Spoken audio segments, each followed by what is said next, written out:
بسم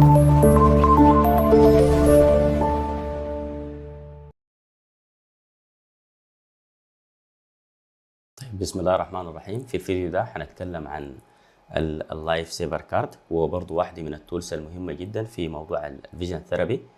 فبرضو نفس الخطوات حنتكلم عن هي شنو وبنستخدمها لشنو، وطريقة البروسيدر أو طريقة الاستخدام حقها، بالإضافة لطريقة تسجيل النتائج.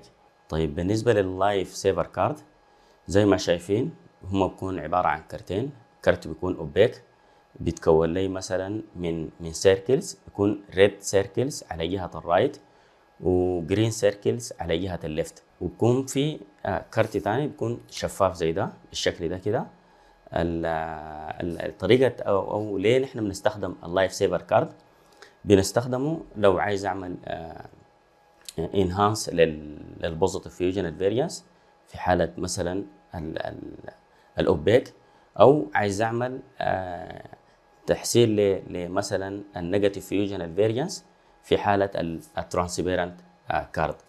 وبرضه بشتغل به عشان اقوم اعمل ريديوز للسبريشن، وبعمل انهانس لباينوكولار كوردينيشن. دي الاشياء اللي احنا بنستخدم فيها الكارد. طيب نشوف كيف طريقة البروسيدر.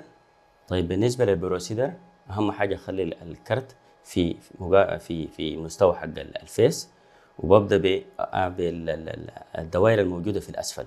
بجيب قلم، بخلي القلم في الوسط بين الدائرتين، وبحرك القلم على جهة النوز لحد ما تبدأ دائرة تطلع لي تنفصل من الجهة من الريد سيركل هنا، ودائرة ثانية تنفصل من الجرين سيركل، ويبقوا لي دائرة واحدة اللي هو تكون فلوتنج سيركل.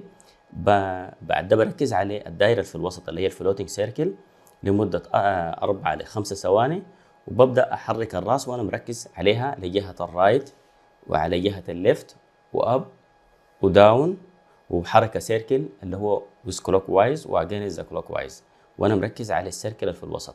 خلصتها بنتقل للدوائر في الوسط، بجيب القلم تاني، بخلي القلم في الوسط بين الدائرتين، وبعمل نفس الخطوة لحد ما تظهر لي سيركل اللي هو فلوتنج سيركل، وبركز عليها، وببدا نفس حركه الراس لجهه الرايت ليفت اب ويز داون ويز كلوك وايز اجينست ذا كلوك وايز، وكله انا بكون مركز على الفلوتنج سيركل لحد ما اصل لاعلى دايرتين فوق كده. دي بتعتبر 1 سايكل. بعيده بعمل ريبيت لحد ما اعمل 10 سايكلز. بعد ده بعمل تاني، ده باعتباره ليفل 1. ليفل 2 بقوم بعمل نفس الخطوات دي بس بدون ما استخدم القلم، يعني بركز في الوسط بين الدائرتين لحد ما احصل لي فيوجن، وبنفس الخطوات اللي انا عملتها بنتقل الدائره في الوسط الاعلى الى اخر مستوى. كده انا بكون خلصت الاكسرسايز. بعمله 10 دقائق يوميا.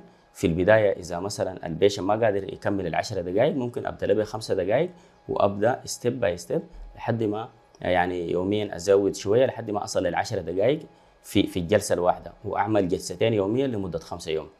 في ده بالنسبه للاوبيك كارد. الترانسبيرنت كارد نفس الخطوات، بس بدل ما اجيب القلم من الامام هنا اجيب القلم من خلف الكارد، وابعد القلم من الكارد وانا مركز في راس القلم لحد ما اشوف فلوتنج سيركل. بعد ذاك بركز عليها نفس الخطوات اللي انا عملتها مع حركه الراس لحد ما اصل لاعلى مستوى. بكده اكون عملت الاكسرسايز.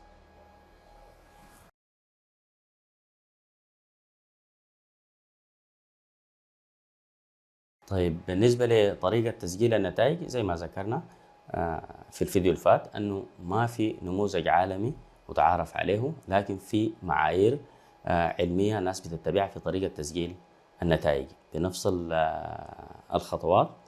اللي هو بنبدا نشوف اعلى مستوى وصل له البيشن وهو قادر يعمل لي فيوجن لحد المستوى كم، واقوم انا ابدا اسجله.